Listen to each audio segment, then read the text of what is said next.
من ترابك، من مائك، من جبالك، من هوائك، من أريافك، من مدنك، من كل شجر وحجر يسكن أرضك يا مغرب.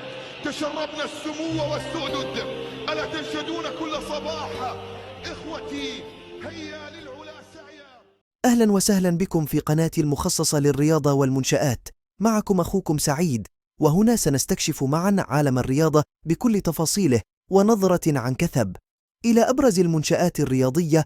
انضموا إلي في هذه الرحلة المثيرة، حيث نتعرف على كل ما هو جديد ومثير في عالم الرياضة والبنية التحتية التي تدعمها. لا تنسوا الاشتراك في القناة وتفعيل زر الجرس ليصلكم كل جديد، ولا تترددوا في المشاركة بتعليقاتكم واقتراحاتكم.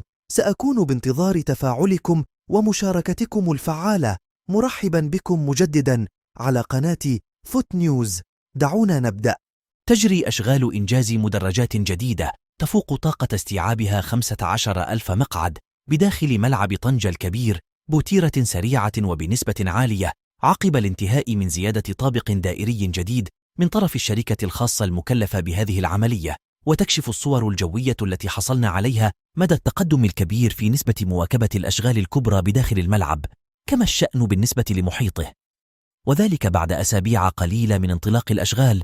وانتهت الشركة المكلفة من بناء أساسات المدرجات التي ستضاف إلى هذه المنشأة الرياضية في إطار أعمال التوسعة التي ستمكن ملعب طنجة الكبير من طاقة استيعابية جديدة تصل لأزيد من 80,000 متفرج. وحسب ما عينه مراسل من طنجة، فإن أشغال توسعة الملعب لم تتوقف فقط عند إنشاء مدرجات جديدة، بل سيجري أيضا إضافة مرافق أخرى بمحيط وأرضية الملعب، وجميعها تستوفي شروط الاتحاد الدولي لكرة القدم فيفا، حيث جرى الانتهاء من حفر وإزالة حلبة السباق الزرقاء بعمق يتجاوز 4 أمتار، إلى جانب إنشاء ممر خاص ومكان مخصص لكبار الشخصيات. وتشير مصادر خاصة إلى أن الأشغال الخاصة ببناء المدرجات الجديدة ستنتهي في الأسابيع القليلة المقبلة، على أن يتم العمل على إطلاق أشغال أخرى، هذه المرة تخص أرضية الملعب، والتي قد تستمر حتى نهاية الصيف المقبل، قبل أن تمنح لشركة خاصة عملية غرس العشب الطبيعي.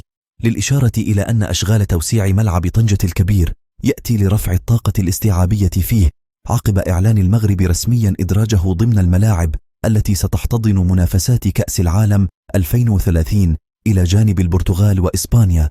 مشاهدة ممتعة.